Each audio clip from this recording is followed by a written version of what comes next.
Your kindness is being used against you, right now. Not by strangers, by the people closest to you. And the worst part, you already feel it. You just haven't let yourself name it. You are the one who shows up, who helps without being asked, who forgives faster than most, who gives people the benefit of the doubt again and again and again. And somehow, you are still the one being taken for granted. You keep thinking, if I give more, they will finally see me. If I am patient enough, understanding enough, generous enough, the respect will come. It hasn't come, and it won't. Not through more of the same. There is a word for what is happening to you. Gracián had it 400 years ago. Not exploitation in the crude sense, something more precise, more invisible, more dangerous. Your kindness has been turned into a mechanism, a tool that others operate to extract your time, your energy, your loyalty, your silence, without ever offering anything equal in return. And here is what no one tells you. This did not happen because you are weak. It happened because you are good. And goodness without strategy is the most exploitable thing in the world. This video is not going to tell you to stop being kind. It is going to show you what Gracián saw, that kindness without armor is not virtue. It is an open gate. What you are about to hear was considered dangerous enough to suppress. A priest wrote it in secret and published it under a false name. His church tried to silence him. He was right about everything. Stay with me, because when you understand what Gracián understood, your kindness does not disappear, it transforms. From a weakness that bleeds you dry into a weapon only you control. Let's begin. You were taught that being good to people creates goodness in return, that generosity builds loyalty, that if you treat others the way you want to be treated, the world will eventually balance the ledger. You lived by that. You believed it completely. And for a while, it worked, or seemed to. People smiled. People took what you gave. People came to you when they needed something, and you mistook that traffic for connection. You mistook their need of you for love of you. Then came the moments that didn't add up. The friend you helped through a crisis who disappeared the moment yours began. The colleague you covered for who never once returned the favor. The relationship where you bent yourself in half and they never noticed the effort. You told yourself, they are going through something. They will come around. You made excuses for them. You adjusted your expectations downward, and they took that adjustment as permission to take more. Here is what was happening the entire time. You were not dealing with ingratitude. You were dealing with a system. Every time you gave without condition, you trained them. You taught them that your generosity had no floor, that it would keep coming no matter what they gave back. This is not their fault entirely. Humans are wired to take available resources. When something is freely given with no signal that it might stop, the brain categorizes it as ambient, like air. You don't treasure what feels infinite. The real cause of your pain is not that the people around you are cruel. Most of them are not. The cause is that you were never taught to make your kindness conditional, to attach weight to it, to make it mean something. Unconditional generosity sounds noble, and in certain sacred contexts it is. But in the daily world of ambition, competition, and social hierarchy, it is a signal. And the signal reads, I have no limits. Come as far as you like. Gracián saw this with surgical precision. He watched courts, palaces, markets, and monasteries. He saw exactly how goodness was consumed by the world, and he wrote down in precise detail how to protect it without destroying it. What he offered was not cynicism, it was architecture, a way to build your generosity so that it stands rather than bleeds, so that it commands rather than begs, so that it is received as a gift, not as assumed as a right. You are not the problem. Your capacity for kindness is not the problem. The problem is that no one taught you how to deploy it with intelligence, until now. What follows are Gracián's principles, stripped of the 17th century and delivered directly into the situations you are living right now. Each one is a tool. This knowledge is for protection, not destruction. But before the lessons, the man himself. Because you need to know who is speaking. You need to understand that what you are about to hear was not written by a cynic or a predator. It was written by a man who believed deeply in human dignity, who refused to let that dignity be consumed by those who had no intention of honoring it. His name was Baltasar Gracián, and what he wrote, they tried to bury. Baltasar Gracián was born in Belmonte, Spain in 1501. He entered the Jesuit order young, rose through its intellectual ranks, and spent his life watching human nature with the patience and precision of a surgeon. He served in courts, advised nobles, preached to congregations, and observed, constantly observed, how power moved through rooms, how kindness was exploited, how goodness was consumed by the world, how the generous were perpetually outmaneuvered by the calculating. He wrote several works, each one denser and more dangerous than the last. His superiors grew uncomfortable. His final masterwork, The Art of Worldly Wisdom, was published against their explicit orders, using a pseudonym. They punished him. They couldn't unwrite him. Schopenhauer translated him into German and called him the most penetrating observer of human affairs who ever wrote. Nietzsche read him. Voltaire read him. Every serious student of power for 4 centuries has read him. And on the subject of kindness, on the specific danger of being good in a world that will commodify your kindness, he was more precise than any psychologist, therapist, or self-help author who came after him. He did not hate people. He loved them enough to tell them the truth. And the truth was this: do not show your wounded finger, for everything will knock against it. Read that slowly. He is not saying hide your pain from everyone forever. He is saying, in a world that will use your vulnerability against you, choose carefully who sees it. Your wounds are real. Your kindness is real. Your exhaustion is real. But the moment you display them without discrimination to people who have not earned the right to see them, you hand those people a map to every place you can be hurt. That is the warning. Now, here is what to do with it. When your generosity has no floor, it becomes ambient, like gravity, present everywhere, noticed by no one. The first thing Gracián teaches is this: value requires scarcity. What flows without limit is never treasured. You recognize this, the friend who only calls when they need something, and you always answer. The colleague who relies on your patience because you have never let them feel its limit. The person in your life who treats your time as infinitely available because you have never shown them otherwise. The psychology is straightforward. Humans calibrate their behavior to available signals. If you signal that your kindness is limitless, they will not conserve it. Why would they? You have given them no reason to. Starting today, introduce natural limits, not walls, limits. Let people feel that your time has weight, that your patience has a perimeter, that your yes means something because your no is real. You do not need to explain these limits, you simply hold them. Every time you tell someone what hurts you before they have proven they will protect it, you are handing them a precision instrument. Not everyone who receives it will use it against you, but some will, and you will not know which until it is too late. You have felt this. The partner who, in a later argument, used the thing you told them in a moment of trust. The friend who mentioned your insecurity in company, just casually, just once, and you felt the floor drop out. The colleague who referenced your anxiety in a meeting as if it were simply fact. Why does this happen? Not always from malice. Sometimes people display your wounds because they are careless with others' pain. Sometimes because your vulnerability, once shared, becomes part of their understanding of you, and they reference it without thinking. The effect is the same either way. Starting today, build a vault. Not for everything, but for the things that genuinely wound you.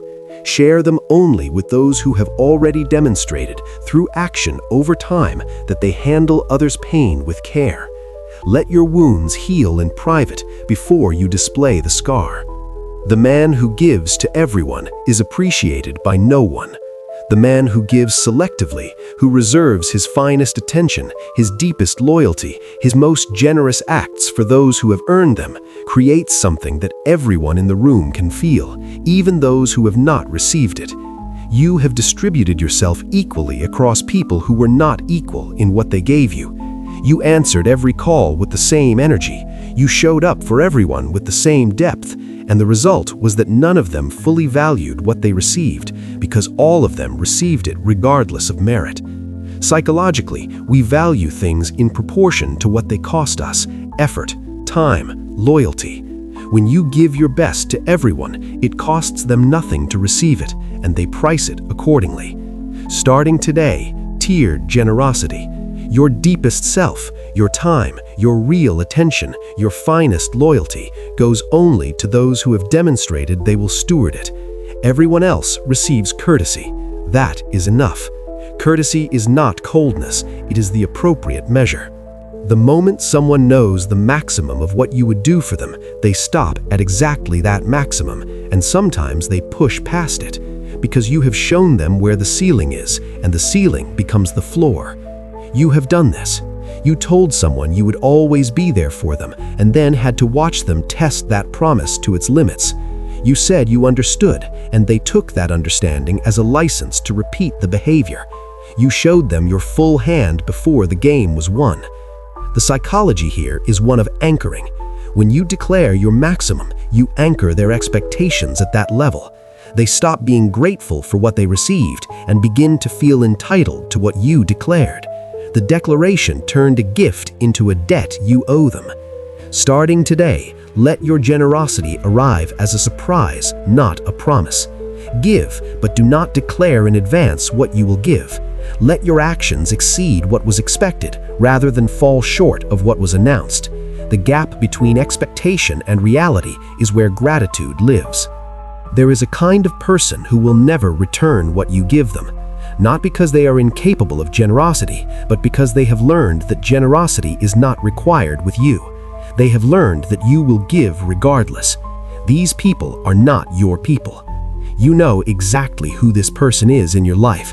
You have probably known for some time, and you have kept giving anyway, because withdrawal felt cruel, because you still hoped, because the version of them you loved was real once, or seemed to be. But here is what Gracián understood. Continuing to give to those who do not value what they receive is not kindness, it is a failure of self-respect. You are pouring yourself into a vessel with no bottom and calling it virtue. Starting today, audit your generosity. For each person in your life who receives your time, attention, and care, ask once honestly, do they act like someone who values this? Not with words, with actions, with reciprocity, with presence when it costs them something. If the answer is no, reduce the flow, quietly, without drama, just reduce it. A river gives to everything it passes. It does not choose, it cannot withhold. A mirror reflects only what is brought to it. Gracián's strategy for kindness is not the river, it is the mirror. Give back what is given. Reflect the quality of what you receive. This means when someone shows up for you, genuinely, consistently, you show up for them with everything. When someone is careless with your time, you become gently less available, not punitive, not announced, simply proportional. The psychology behind this is deep. Reciprocity is one of the most powerful social forces in human behavior. When you match what you receive, you create an honest system. People feel the fairness of it even when they cannot articulate it, and they begin to give more because they see that giving more produces something. Starting today, watch what people bring to you, not what they say, what they do. Match it with equivalent quality. Let your generosity be a response to theirs, rather than a declaration independent of it. Become the mirror. Watch what people choose to show you. The final lesson is perhaps the most important. Kindness that is not protected eventually dies. Not because you become hard, but because you become exhausted. Because you give until there is nothing left, and then you have nothing left to give to anyone, including the people who deserved it.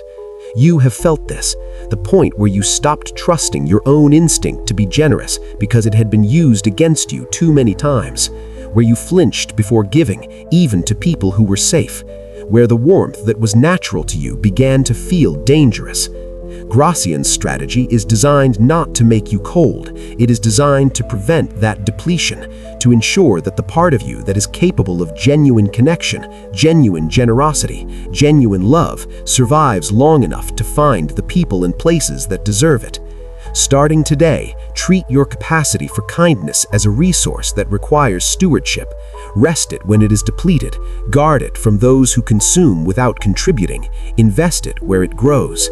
Because the world needs what you have to give, it just doesn't need you to give it to everyone. You came into this video as someone who has been giving from a place of depletion. hoping that if you gave enough, the world would finally give back. You were leaving it as something different. The old you is dead, the one who gave without strategy, who displayed every wound, who hoped that openness would be met with equal openness, who mistook availability for love. That version of you is finished. What replaces him is not cold, not calculating in the small, petty sense. What replaces him is someone who has graduated from hope to strategy, from wishing to be seen to choosing who gets to see.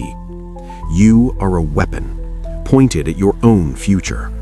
Every act of strategic kindness, every protected vulnerability, every limit held without apology, these are not barriers.